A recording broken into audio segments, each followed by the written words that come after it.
Welcome back into part 6 of my Robin Yount PC. This one's for all you stat nerds and crunchers of numbers alike. Lots of periodicals to go through and other magazines featuring articles and covers of number 19, my favorite Milwaukee Brewer of all time. Kick it off with a few media guides the Brewers put out. They do it every year. This is from 1977 with Rockin' Robin on the cover. 1977 has no photos, just rosters, records, schedules, and attendance figures. It also features bios on each member of the current team. The 1981 and 83 editions feature blue and white photos of management, complete spring training and invitee rosters, ballpark, ticket, and broadcast info, plus leaders and top 10 all-time lists, as well as some upcoming schedules. Here's the 1982 Baseball Digest. Articles include write-ups on the American League's best shortstop, plus Bob Boone, Al Oliver, and Ken Hrbek, along with World Series scores and leaderboards.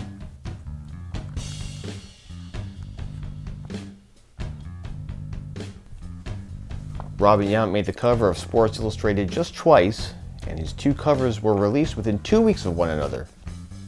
The October 11, 1982 issue reviewed the division races and has a preview of the upcoming NHL season.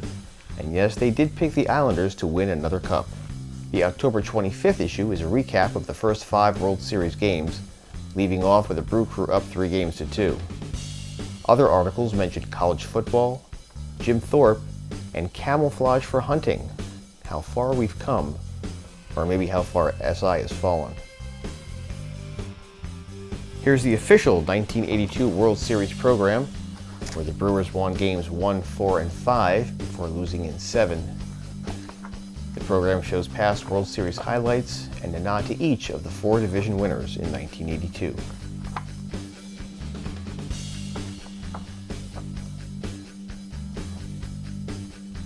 Who's Who in Baseball? It's a recap of the previous season with tons and tons of stats, every player, every team, and always had pictures of the previous season's MVPs on the cover. The Baseball America Stat Report from 1983 includes almost every important stat from just about every major league, minor league, and college baseball team, along with black and white photos of league leaders and prospects. The Sporting News Yearbook from 1983 features a main article following Robin Yount's 1982 MVP year, the excitement of helping Milwaukee get to its first World Series, and the heartache of finishing just 1 game shy. Other features mention a heavy rookie class, plus lookbacks at Brooks Robinson, Juan Marichal, and Bill Buckner. The preview section picked the eventual World Series champion Orioles to finish 3rd in the American League East. Tons of rosters and stats round out the magazine.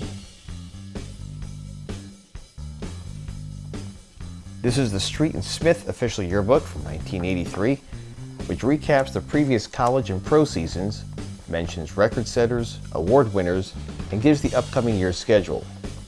Except for the covers, the entire issue is printed in black and white. Baseball Illustrated recaps stats and standings, then previews the 1983 season.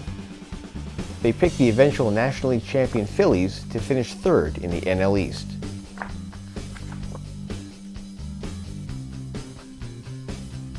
Here we have some official team yearbooks.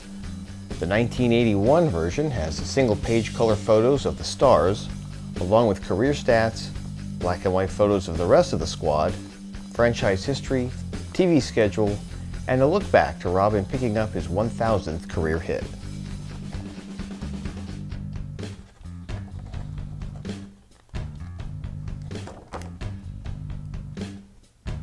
In the 1983 issue, the first half celebrates the pennant-winning season and all their award winners. The rest is the same info we've gotten used to digesting.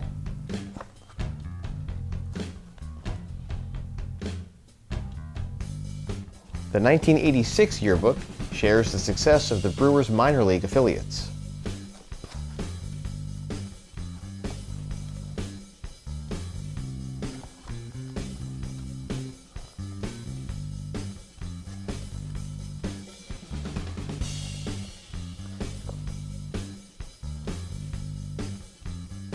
In 1987, they got a lot slicker with picture design and layout of the entire publication.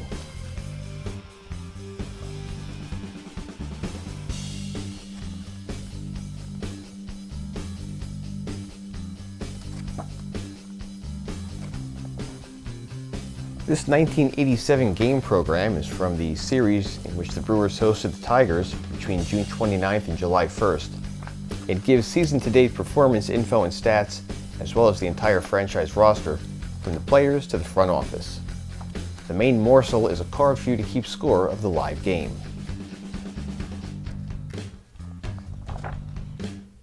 This 1988 Surf Book was a giveaway at ballparks sponsored by the laundry detergent, and shows every Pilot and Brewers card by year and alphabetically by player from 1969 through 1988.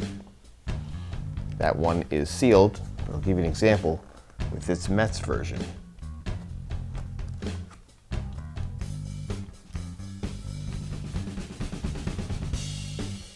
Another game program, this one from 1990, in which the Brewers hosted the Angels between July 15th and 17th, and it's pretty much the same as the 87 program I showed earlier.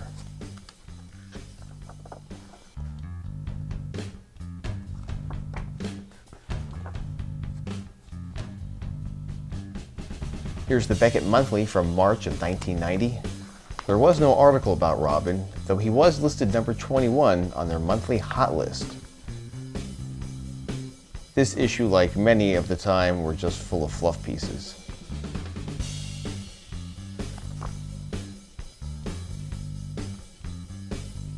The September 1992 issue celebrates his 3,000th hit with an attractive cover. An article follows the parallel careers and paths to 3,000 of both Yount and George Brett. Neither player had reached the milestone as of the printing.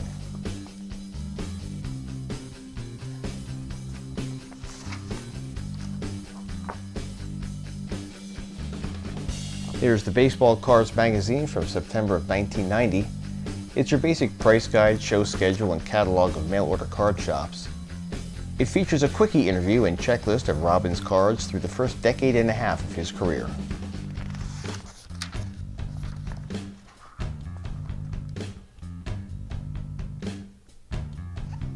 This 3,000 hit book, The Legend Lives On, was published in 1992 and is a dedication to number 19's career. It's loaded with stats, including a list of every hit by year and which pitchers were the victims, plus a historical look at other members of the exclusive club.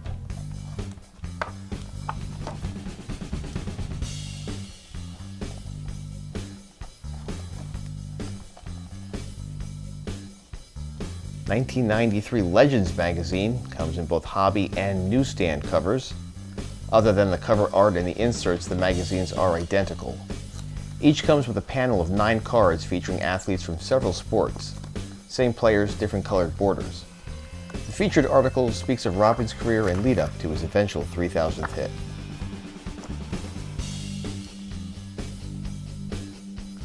Here's the 2002 All-Star Game program. The city of Milwaukee hosted the Midsummer Classic for the 3rd time, the other two being 1955 and 1975. This was the 11-inning disaster for both the game and the commissioner's office.